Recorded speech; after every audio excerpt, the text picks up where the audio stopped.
Hey everybody, Timmons here, and I am so excited for how we're going to join Jesus in the next 10,000 minutes. So this is week 4 in our 4-week series of living as though Jesus is alive and well. Have you ever heard the word imago Dei, which means to be an image bearer of God? You are an image bearer of God. I'm an image bearer of God. I mean, think about the people that live around you, the neighbors, the people you work with, your family. We're all image bearers of God, holding up the image of God all day long. There are characteristics in me and characteristics in you that actually look like God. Now, on a side note, I do believe that Jesus was bald, so, do the math. Before we jump into this awesome stuff, would you just like this or subscribe to this or actually share this with some of your friends who you think this might encourage? Okay, I've got 4 kids. I've got 2 sons and 2 daughters, and both my sons are pretty dang good looking, but one of them actually happens to look a little bit like me. Check it out. Here's Noah.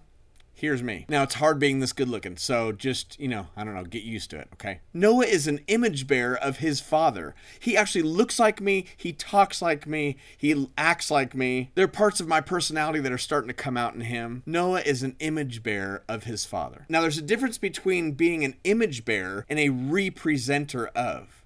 Now, as Noah grows up, he actually will have the choice to align with the heart of his father or not. In Genesis, we actually see the first representer of God, which is Adam. Adam was actually invited to rule over the land and to even name the animals. He was a representer of God on this earth. Moses was a representer of God. He was his mouthpiece. Then there's Elisha, then there's Samuel, then there's David, and the list keeps going on of all the Old Testament representers of God. And now in the New Testament, we become these representers of God. Not just representatives, like I represent God in this situation. No, we are representers of God. We present God again to our neighbors, to our coworkers, to the people around us. The same Spirit that raised Jesus from the dead now lives in me and lives in you. And as we start aligning with the heart of God, we move from being image bearers to representers. And we join Jesus in not condemning people, but actually bringing the fruit of his Spirit out into this world. Who doesn't want to have more love, more joy, more peace, more patience,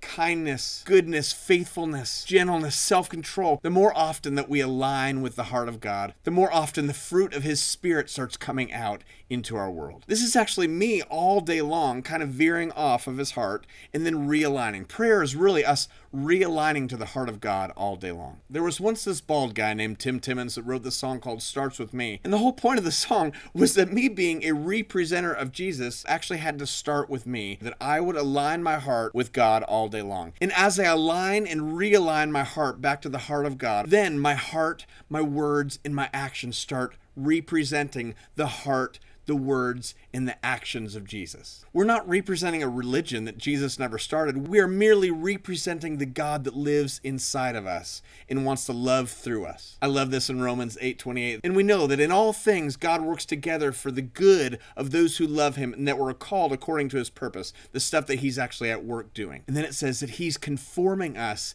to his image. That's the whole point. Then it says he's always known us and he's had this plan for us to actually look more like Jesus, to be conformed to the image of God. So as we go through hard things in life, he's actually conforming us to look more and more like Jesus, to represent him in every possible season. So this week's practice is one of my all-time favorites. The practice starts out with aligning and realigning your heart to Jesus all day long. And the second part of the practice is represent Jesus everywhere you go. Everywhere you are a representer of Jesus. In your community, in your neighborhood this week, in your text threads, on Facebook, on Instagram, on your social media, at work, in your homes, with strangers, in your relationships, in your marriage, with your kids, in the middle of civil action. As we lead, as you follow, as you serve, let's represent the heart, the words, and the actions of Jesus.